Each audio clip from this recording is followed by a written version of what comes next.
Мына қызықты естідің бе? Қыздардың далабына қарап, мінезін білуге болады екен. Қойшы? Рас па? Мысалы, далаптың ұшы тегіс болса, мұндай жандар төзімді, қиындыққа мойымайтын, тез шешім қабылдайтын жандар.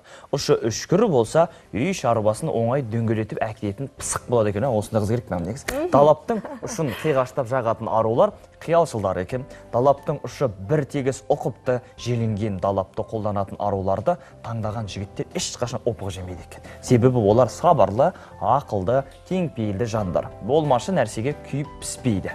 Шынымен де өте қызық ақпарат екен. Сен мен қызық емес ақпарат айтпаймын ғой. Ай, менің мақтаншақ әріптесім ай.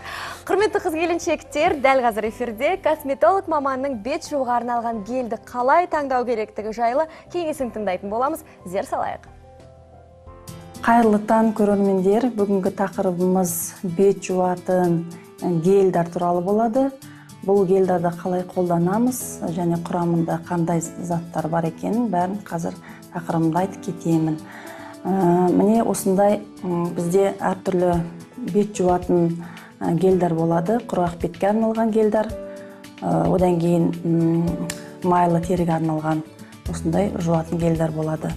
Бұл гельдарменен негізі күніне 2 рет қолдану керек. Таңертең, кешке, ерінбей, өйткені шаң тозаң болады, сол одан кейін бет терісінің қабаттарының тазарту үшін осы гельдарды қолданып тұру керек.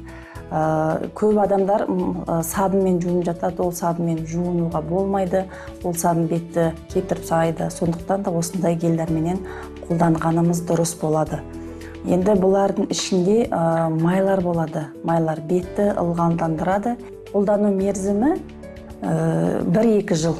1-2 жылдан кейін мерзімі өткен екен қолдануға болмайды. Бұл гельді таңдаған кезде негізі тері түрін білу керек. Сізде қандай тері? Мысалы үшін сізде майлы болса, онда сіз осындай гельдермен пайдаланасыз.